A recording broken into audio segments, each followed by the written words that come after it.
Ariel Barró, economista, está con nosotros. ¿Cómo estás, Ariel? Buenas noches. ¿Qué tal? Buenas noches.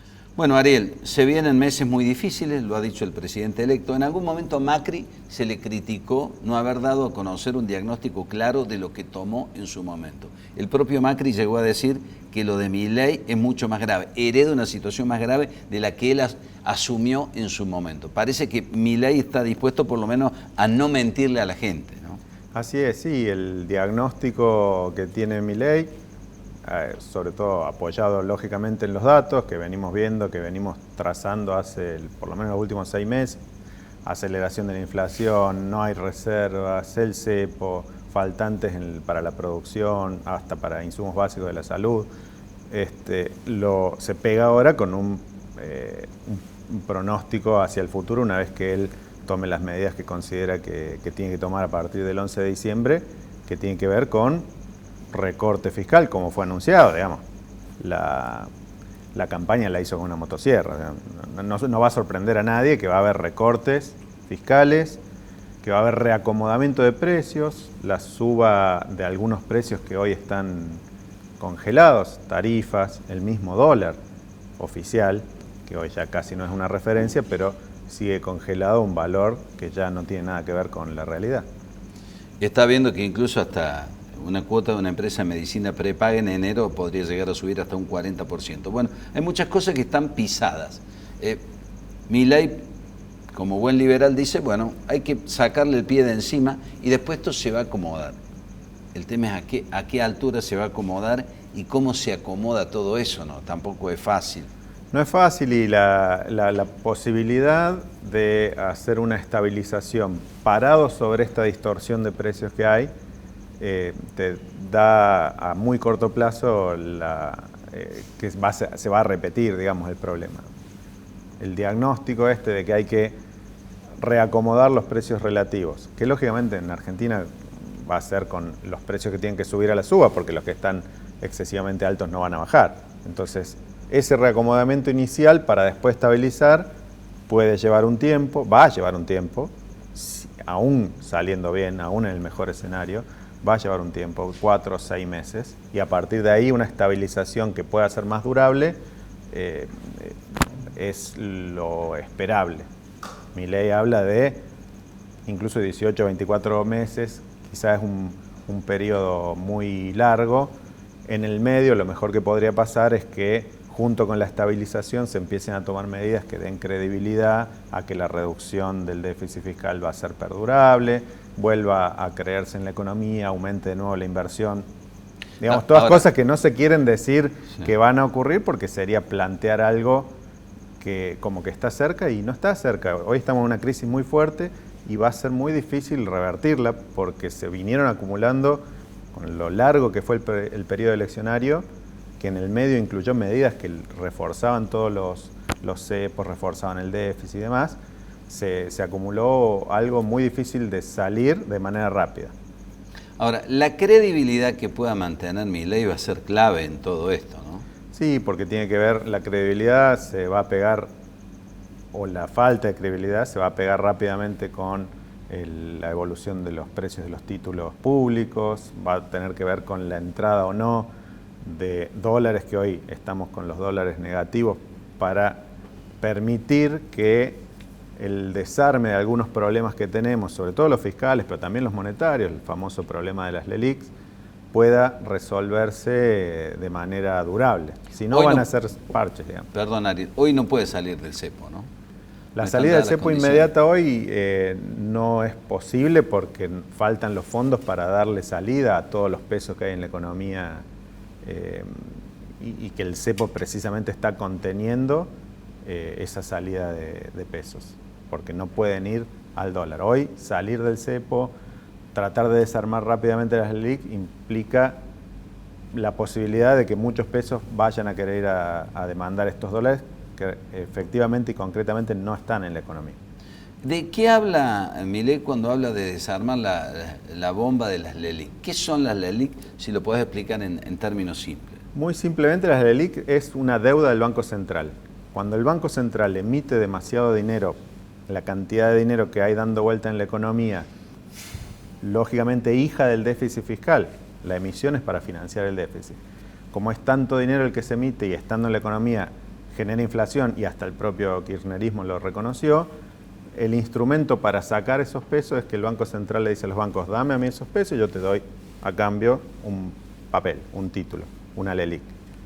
Esa es una deuda del Banco Central para con los bancos. Los bancos tienen los pesos porque tienen los depósitos de los depositantes nuestros. Entonces, detrás de las LELIQs están los depósitos. Hoy eso, por eso algunos dicen, no es realmente el problema hoy de la economía argentina, porque las LELIQs están calzadas con depósitos. En el marco del cepo hay una situación 1 a 1. El problema de la LELIQ es que cada 27 días se renueva y paga una tasa de interés muy alta. ¿Y quiénes son los tenedores de las LELIQ? Los bancos. Los bancos. Las instituciones financieras. Hoy... No particulares. No. Eso es el encapsulamiento del problema ahí. Antes no lo teníamos, las LEBACs era un problema porque los tenedores eran los particulares, pero la LELIQ tiene ese problema, que si el banco, la autoridad monetaria, el Banco Central, subiera la tasa de interés para evitar que la gente se vaya al dólar, lo que lográs es que esa LELIQ, esa deuda del Banco Central, empieza a tener ese efecto bola de nieve. Entonces, un instrumento que vos tenés, que es la suba de la tasa de interés real para enfriar la inflación, la perdés teniendo esa gran cantidad de LELIQs que hoy tiene. Entonces, quita libertad a la política monetaria. Pero de nuevo, no es ese el problema, porque del otro lado hay depósitos.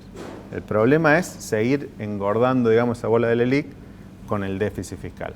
De hecho, el diagnóstico de que el déficit fiscal es el principal problema, me parece que lo tiene muy bien Milei, porque apunta a arrancar cortando de raíz el déficit fiscal.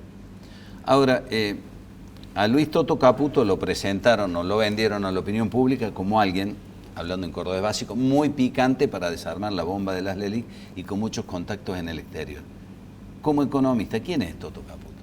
Bueno, fue secretario de Finanzas, fue presidente del Banco Central, es decir, la parte financiera la maneja muy bien. Evidentemente, durante su gestión también surgió el tema de las LEBACs. Hay una pata financiera, digamos, necesariamente que tiene que ser resuelta y pareciera ser él la persona adecuada. Lógicamente hay una pata que, de nuevo, quizá uno por deformación es un poco fiscalista, pero la parte del déficit fiscal, del comportamiento de los gastos, sobre todo del Estado Nacional, pero también de los estados provinciales y municipales, es lo que primero hay que atacar. Después, lógicamente, la mayor o menor credibilidad que te va a dar tener una buena gestión financiera va a sumar, ¿no? Para que con esa credibilidad el resto de las políticas sigan avanzando rápidamente y no tengamos que tener estos 24 meses de esta inflación. Ahora, cuando hablamos de esta inflación, ¿de qué hablamos? La estanflación es un vocablo, digamos, va a decir, conjugamos inflación con recesión. Normalmente, hasta un determinado periodo de la economía, se pensaba que la inflación ocurría cuando había mucho crecimiento. La demanda empujaba más que la oferta y había inflación, pero bueno, se toleraba porque había crecimiento. Y después se empezó a ver periodos donde se conjugaba, momentos donde la inflación estaba con caída del producto. En Argentina, en los últimos años, hemos tenido varios años de esta inflación. Este 2023 está cerrando con esta inflación. No podemos discutir que tenemos inflación, casi cerca del 200%, anualizado el último trimestre, da 233, y recesión, siempre nos faltan los últimos datos, pero estamos entrando en caída del nivel de producto. O sea, ya estamos en esta inflación. Es grave porque cualquier política para mejorar la demanda, para mejorar los ingresos de las personas, generalmente genera un poco de inflación. Entonces vos, para solucionar la recesión, tenés que tolerar un poco de inflación. Pero ya cuando estás con inflación alta, las políticas recomendadas en el corto plazo son políticas que toman el nombre de políticas de ajuste. Hay que hacer algunos ajustes de cinturón. Es difícil, como te decía antes, viniendo de varios periodos de inflación alta que se come los ingresos reales de la gente o de algunos sectores de la población, y recesión,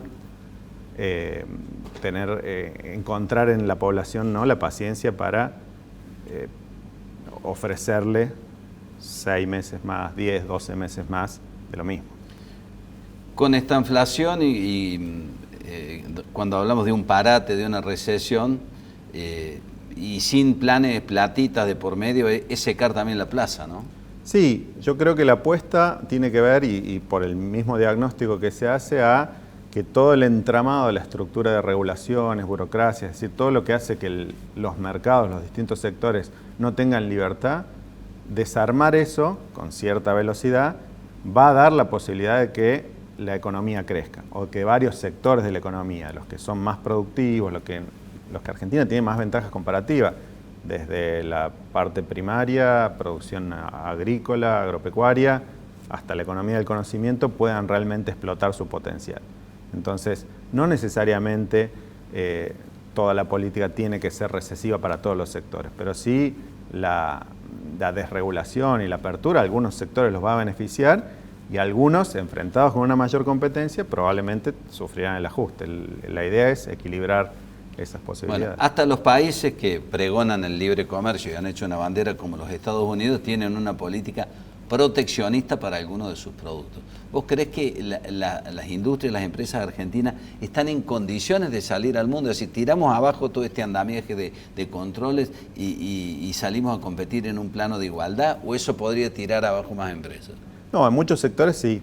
De hecho, hay muchos sectores argentinos que hoy son muy competitivos y se están enfrentando a regulaciones importantes, a los derechos de exportación. Le estamos cobrando impuestos altísimos a la actividad más rentable o en la que tenemos más ventajas comparativas, que es la primaria, e incluso a los sectores de la economía del conocimiento, donde hoy tenemos un montón de profesionales que han migrado digitalmente.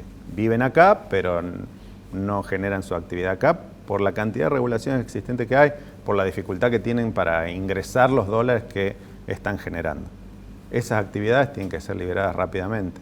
El resto de las actividades, muchas han tenido un periodo largo de protección para empezar a desarrollarse. Y con la velocidad que se mueve el mundo, uno piensa que gran parte de ellos tienen el potencial de desarrollarse. Lamentablemente, los que hacen más ruido siempre son aquellos que son afectados negativamente. Ariel, te hago la última. Los gobernadores están pataleando porque no tienen para pagar sueldos, para aguinaldo. Massa hizo una de sus últimas medidas, polémica por cierto, porque a la fiesta la va a seguir pagando el que viene, para ayudar a los gobernadores a pagar sueldos y aguinaldos. ¿Qué situación es la que asume, a tu criterio, Yarlora? ¿Qué deja Schiaretti en materia económica? Bueno, la provincia de Córdoba, a diferencia del resto, es una de las provincias que más ordenada fiscalmente está, entonces viene arrastrando durante varios años resultado corriente positivo. ¿Qué quiere decir esto? Que los ingresos que habitualmente le entran superan a los gastos corrientes o habituales. Con ese dinero, con ese sobrante, hizo mucha obra pública. De nuevo, una provincia que hizo mucha obra pública con fondos propios, o sea que tampoco es tan dependiente de la obra pública de nación como otras provincias. Entonces, en ese sentido, la provincia está bien parada porque viene con resultado corriente aunque positivo. tenga una deuda en dólares. La deuda en dólares, digamos, ha venido bajando un poco y respalda ese crecimiento de la obra pública. Y como porcentaje de los ingresos o del producto del PBG de Córdoba, que es uno de los indicadores con el que se mide realmente cuál es el peso de la deuda, no luce preocupante. Lógicamente, si en este contexto se cortan los ingresos habituales de la provincia, sobre todo los que tienen que ver con coparticipación y transferencias, bueno, sí va a ser un estrés fiscal, pero no le va a pegar tanto como otras provincias que son muchísimo más dependientes que Córdoba. Ariel, gracias por haber venido, un gusto como siempre. Al contrario.